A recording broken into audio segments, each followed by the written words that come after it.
نماز چاشت طلوع آفتاب کے تقریباً 1 گھنٹہ بعد 4 رکعت ادا کرنے والے کے دن بھر کے سارے کام اللہ تعالیٰ اپنے ذمہ لے لیتے ہیں. ٹھیک ہے.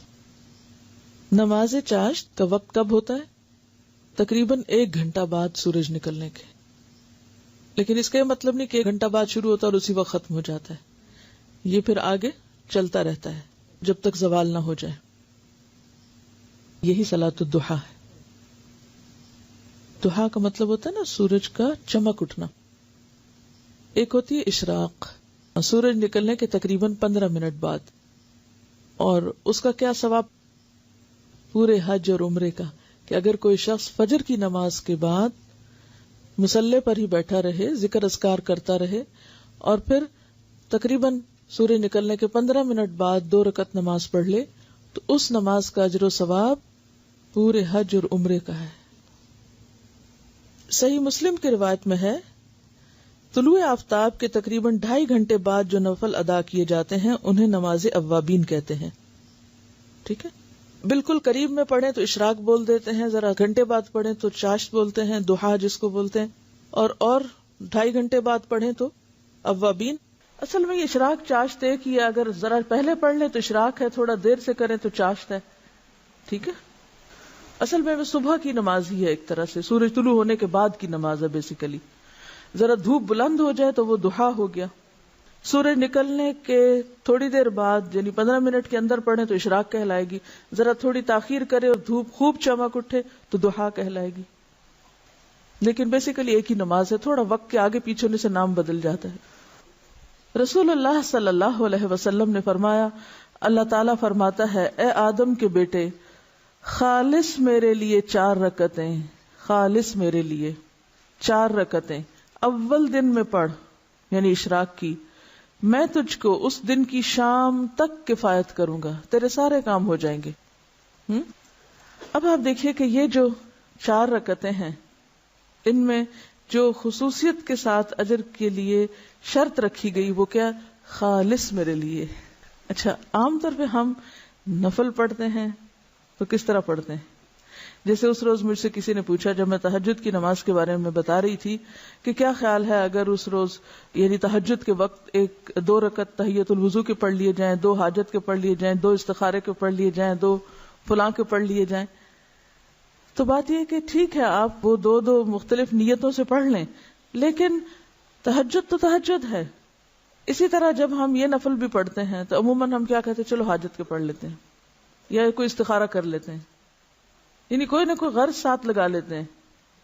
برائی کچھ نہیں ہے اس میں، آپ لگا سکتے ہیں غرض، لیکن کوئی عبادت تو ایسی بھی ہو جو کسی غرض کے بغیر ہو، یا نہیں؟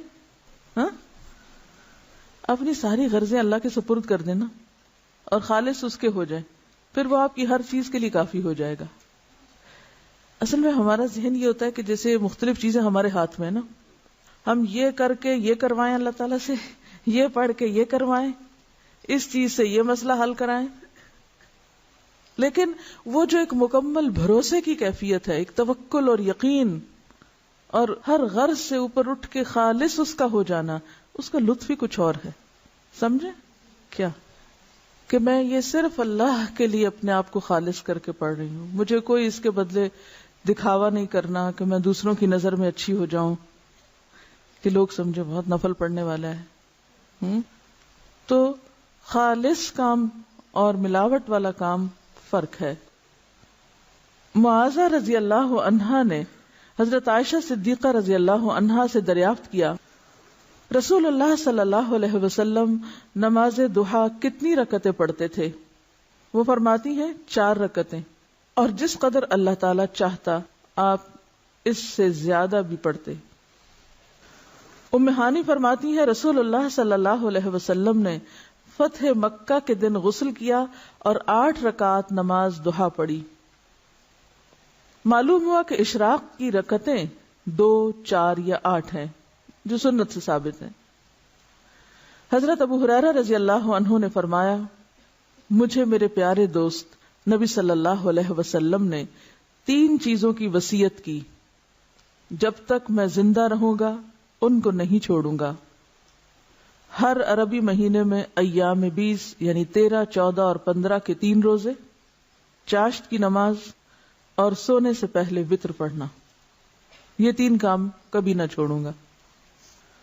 تو پہلی حدیث سے کیا پتہ چلتا ہے کہ ضحیٰ کی نماز 2 رکعتیں ہے, دوسری سے 4 اور تیسری حدیث سے 8. تو آپ 2 بھی پڑھ سکتے ہیں اور 8 تک بھی لے جا سکتے ہیں, یہ حسب حالات ہے جتنی وقت ہو. یہ 4 رکعتیں یا 8 رکعتیں 2 کر کے پڑھیں گے, یعنی ہر 2 رکعت کے بعد سلام پھیریں گے. ان کا سوال یہ کہ چاشت کی نماز کتنے بجے ہے.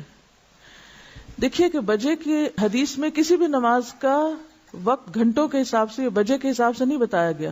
اس میں سورج غروب ہونے کے بعد, سورج طلوع ہونے کے بعد, سورج طلوع ہونے سے پہلے, زوال ہونے کے بعد, دن ڈھلنے کے وقت, اس طرح کے اوقات بتائے گئے ہیں تاکہ دنیا میں آپ کہیں بھی ہو تو سورج کے اتار چڑھاؤ سے, آسمان کی روشنی سے اپنا کیلنڈر اور اپنی گھڑی, یعنی آسمان پر سورج کا نکلنا اور غروب ہونا اور ڈھلنا اور اونچا نیچا ہونا, یہ ایک عالمی کلاک ہے. آسمان آپ کے لیے کیا ہے؟ کلاک, اور اس کی سوئی کیا ہے؟ سورج. ٹھیک ہے, تو ساری نمازیں اسی سے کسی نہ کسی طرح جڑی ہوئی ہیں, تک عشاء کی نماز بھی جب روشنی ختم ہو جائے. ایک بات میں آپ کو پتہ کی بتا دوں دین پر عمل کرنے کے سلسلے میں, جس میں آپ کو بڑی سہولت ہو جائے گی. سمعنا واتعنا, سورج نکلا ہے, ایک نیزے برابر ہوا ہے, پڑھ لو, بس پڑھ لی, 2, 4, 8, بس ٹھیک ہے. اگر بہت ڈیٹیلز میں جائیں گے, اب اگر اگلا سوال آپ کا یہ ہو کہ صورتیں اس میں کون سی پڑھیں, کتنی طویل ہو, سجدے کتنے ہوں, تو مشکل میں پڑھتے جائیں گے. سمپلی ایک بات سنیں اور اس کو جتنی سمجھ آتی وہ کر لیں, اور انشاءاللہ اس میں خیر ہوگی.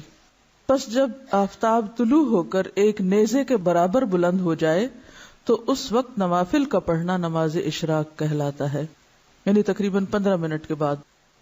زید بن ارقم رضی اللہ عنہ سے مروی ہے, حدیث میں اس نماز کو صلاۃ الاوابین بھی کہا گیا ہے. اوابین کا لفظ اواب سے ہے. اواب کا کیا معنی ہوتا ہے؟ رجوع کرنے والا, بار بار پلٹنے والا. مغرب اور عشاء کے درمیان پڑھی جانے والی نماز کو جس روایت میں صلاۃ الاوابین کہا گیا ہے وہ مرسل ہے, یعنی ضعیف ہے. عام طور پر ہمارے ہاں کیا مشہور ہے, اوابین کی نماز مغرب کے بعد پڑھتے ہیں لوگ, جبکہ صحیح حدیث کے مطابق یہ نماز اشراق کی نماز ہے. اور یہ جو بار بار پلٹنے کی بات ہے نا, اب یہ ہے کہ جیسے تہجد کی نماز کے لیے اللہ کے حضور حاضر ہوئے, پھر فجر کی نماز کے لیے پھر پلٹے, تو پھر اشراق کی نماز کے لیے, تو یہ بار بار پلٹنا جو ہے یہی دراصل اواب ہونا ہے. حضرت ابو ذر رضی اللہ عنہ سے روایت ہے کہ رسول اللہ صلی اللہ علیہ وسلم نے فرمایا, ہر آدمی پر لازم ہے کہ اپنے جسم کے ہر بند کے بدلے, یعنی ہر جوڑ کے بدلے صدقہ خیرات کرے. بس ہر تسبیح صدقہ ہے, یعنی سبحان اللہ پڑھنا, ہر تحمید یعنی الحمدللہ کہنا صدقہ ہے, ہر تحلیل یعنی لا الہ الا اللہ کہنا صدقہ ہے, ہر تکبیر یعنی اللہ اکبر کہنا صدقہ ہے, امر بالمعروف صدقہ ہے, اور نہی عن المنکر بھی صدقہ ہے. اور ان سب چیزوں سے ضحیٰ کی 2 رکعتیں کفایت کرتی ہیں. یعنی اگر یہ باقی کام آپ نہ کر سکے کسی مجبوری سے, تو آپ یہ 2 رکعتیں پڑھ لیں تو گویا آپ نے اپنے دن کا صدقہ دے دیا. اور اگر کوئی شخص یہ 2 رکعتیں بھی پڑھے اور اس کے ساتھ ساتھ باقی کام بھی کرے تو لازمی طور پر وہ دوسروں سے آگے ہوگا. عام طور پر جب اس طرح کی حدیثیں ہم پڑھتے ہیں تو ہم سوچتے ہیں چلو ٹھیک ہے, باقی تو چھوڑو, چھٹی یہ کر لیتے ہیں, یعنی شارٹ کٹ ڈھونڈ کے بس صرف ایک چھوٹا کام کرنے کے لیے تیار ہوتے ہیں. جبکہ صحابہ کرام کی عادت کیا تھی, وہ کیا کیا کرتے تھے؟ اس حدیث کو یاد کریں جس میں آپ صلی اللہ علیہ وسلم کے پاس لوگ آئے اور کہنے لگے, یا رسول اللہ, مالدار لوگ تو آگے نکل گئے, اور پھر انہوں نے کچھ تسبیحات سیکھی اور وہ ادا کرنے لگے. پھر وہ مالدار لوگوں کو بھی پتہ چل گیا, انہوں نے یہ نہیں سوچا مالدار لوگوں نے کہ ٹھیک ہے ہم صدقہ خیرات کرتے ہیں تو اب ہمیں اور تسبیح پڑھنے کی یا کچھ اور کرنے کی کیا ضرورت ہے. وہ صدقہ خیرات کے ساتھ ساتھ تسبیح بھی کرنے لگ گئے. تو اس حدیث کا مطلب یہ نہیں ہے کہ ہم تسبیح چھوڑ دیں اور امر بالمعروف اور نہی عن المنکر چھوڑ دیں اور صرف